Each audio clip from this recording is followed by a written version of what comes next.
दोस्तों, क्या हो जब आप इस दुनिया में आखिरी पुरुष हो और आपने जिस महिला के साथ शादी किया है उसके अलावा एक और महिला हो जिससे आप प्यार करते हो। आपकी वाइफ और उस महिला के द्वारा आपको इजाज़त मिल जाए कि आप दोनों के साथ इंटीमेट हो सकते हैं, क्योंकि यह जिम्मेदारी आप तीनों के ऊपर है कि आप इस दुनिया को पहले जैसा बनाएं। क्या आपको खुशी महसूस होगी? यही चीज़ फील के साथ होता है और फील बहुत ही ज़्यादा खुश था, पर फिर कुछ ऐसा होता है जिससे फील के सारे सपने चूर चूर हो जाते हैं। जब फील देखता है कि कैरोल ने उसके और अपने नाम का एक मैरिज बोर्ड बनाया है तो वह उसे कुछ कह नहीं पाता और वापस लौट जाता है। दूसरी तरफ हम एक कार को देखते हैं जो कि अलाइव इन टेक्सास लिखा देखकर टेक्सास सिटी की ओर निकल पड़ता है। फील, कैरोल और मेलिसा जब साथ में बैठकर बात कर रहे होते हैं तो कैरोल मेलिसा को अपने और फील के मैरिज के बारे में बताती है कि फील ने उससे कहा था कि अगर तुम इस दुनिया में आखिरी महिला भी हुई तो मैं तुमसे शादी नहीं करूंगा। और उसके एक दिन बाद फील का मन बदल गया और हमने शादी कर ली। फील मेलिसा को यह सब बात बताना नहीं चाहता था। कैरोल एक ड्रिंक लाने के लिए चली जाती है। फील को मेलिसा से बात करने का मौका मिल जाता है। वह मेलिसा को कहता है कि कल तुम क्या कह रही थी। मेलिसा फील से कहती है कि कल की बात तुम भूल जाओ, क्योंकि मैं नशे में थी। मुझे पता है कि तुम इस दुनिया में आखिरी इंसान हो, पर मैं तुम्हारे साथ शादी नहीं कर सकती, क्योंकि जब मेरे पति ने मेरे साथ चीट किया था तो मुझे पता है कि तो मुझे कैसा लगा था। तभी कैरोल फील को पॉपुलेशन बढ़ाने के लिए बुलाती है। फील कैरोल से कहता है कि इस तरह की बात सबके सामने मत किया करो। कैरोल फील के साथ मिलकर ज़्यादा से ज़्यादा बच्चे पैदा करना चाहती थी ताकि इस दुनिया को चलाया जा सके, पर फील मेलिसा के साथ सोना चाहता था। फील ये सब बात अपने बॉयफ्रेंड्स को बताता है। तभी फील के दिमाग में एक आइडिया आता है कि क्यों ना वह मेलिसा और कैरोल दोनों के साथ मिलकर इस दुनिया को आबाद करे। और वह सीधा मेलिसा के पास जाता है और पॉपुलेशन बढ़ाने के बारे में उसकी राय पूछता है। मेलिसा को लगता है कि फील कैरोल और अपने बच्चे की बात कर रहा है और वह फील की राय से सहमत होती है। फील इस बात को अपने लिए एक इशारा समझता है और कैरोल के पास जाता है रोते हुए, और ऐसा दिखाता है कि वह इस दुनिया के लिए कितना परेशान है।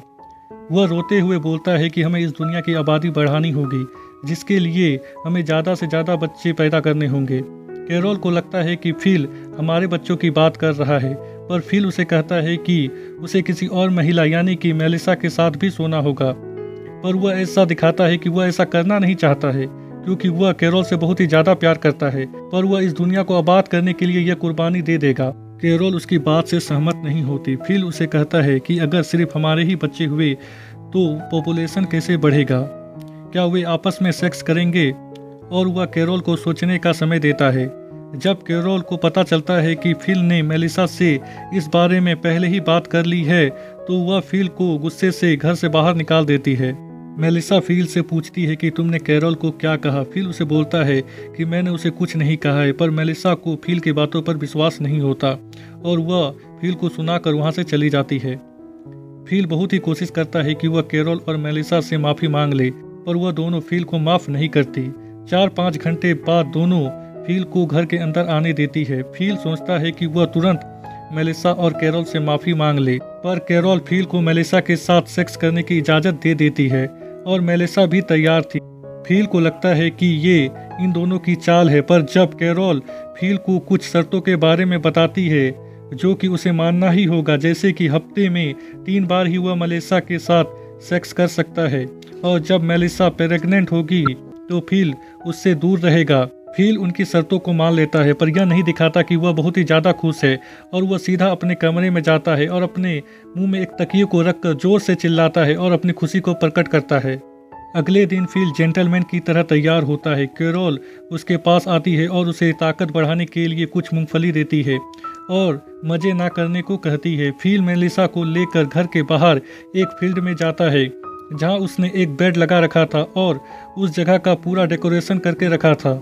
मेलिसा फील के साथ इंटीमेट होने लगती है। फील मेलिसा को रोक देता है और कहता है कि वह आज की रात को स्पेशल बनाना चाहता है और वह बहुत सारे रॉकेट को आसमान में छोड़ता है, जिसे देखकर एक आदमी जो कि अलाइव इन टेक्सास देखकर टेक्सास में आया वह इनकी तरफ आने लगता है, जिसे हमने एपिसोड की शुरुआत में देखा था। फील मेलिसा के साथ इंटीमेट होने ही लगता है कि तभी वहां पर एक कार आ जाती है। फील को लगता है कि यह कैरोल है, पर जब उस कार से एक आदमी उतरता है तो फील उसे देखकर चौंक जाता है। क्योंकि अब इस दुनिया में वह इकलौता पुरुष नहीं था।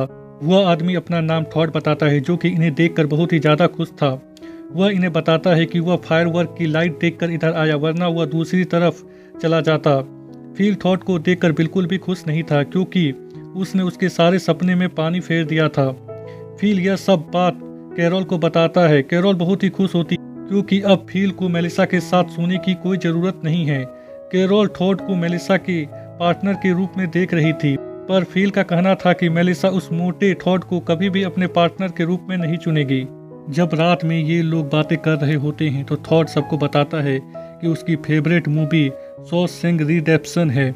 मेलिसा की भी यह मूवी फेवरेट होती है। फील यह देखकर मेलिसा को बोलता है कि यह मूवी उसकी भी फेवरेट है और टॉम हैक्सन ने क्या रोल किया है इस पर इस मूवी में टॉम हैक्सन ने काम ही नहीं किया होता और फील अपना ही मजाक बना लेता है। थॉड को ज़्यादा इम्पोर्टेंस पाता देख फील उसके मोटापे को लेकर मजाक बनाता है और बोलता है कि क्या तुम उसके जैसे फिट हो।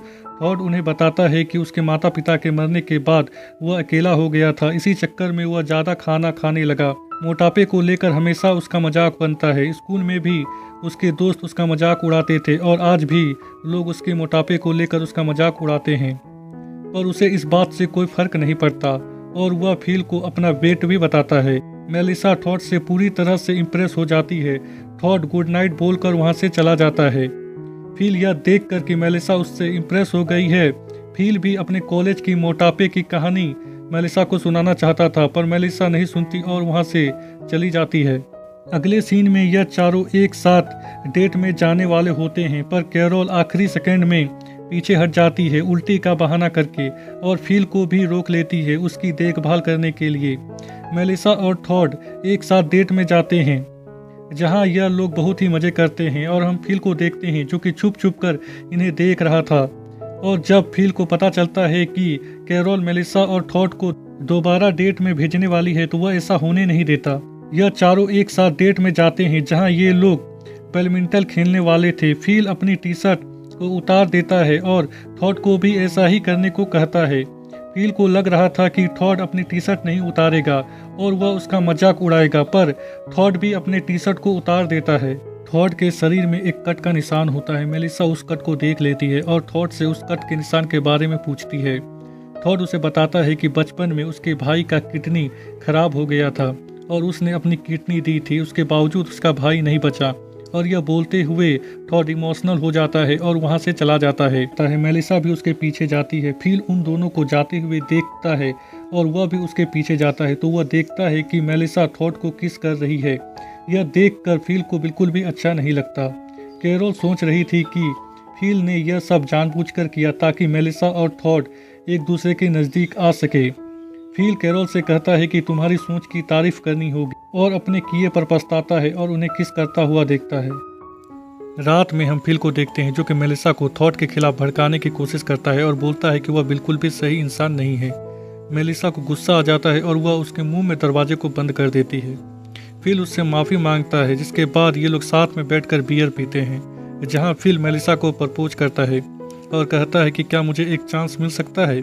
मेलिसा साफ साफ मना कर देती है, जिसके बाद फील पलट जाता है और कहता है कि ये सब बात मैं कैरोल को कहने वाला था, तुम्हें क्या लगा कि मैं तुम्हें कह रहा हूँ। मेलिसा कहती है कि नहीं, मैं जानती हूँ कि तुम ये सब बात कैरोल को कहोगे, कैरोल को यह सब बात पसंद आएगी। इसके बाद फील वहाँ से उठकर जाने लगता है और यह एपिसोड यहीं पर ख़त्म हो जाती है।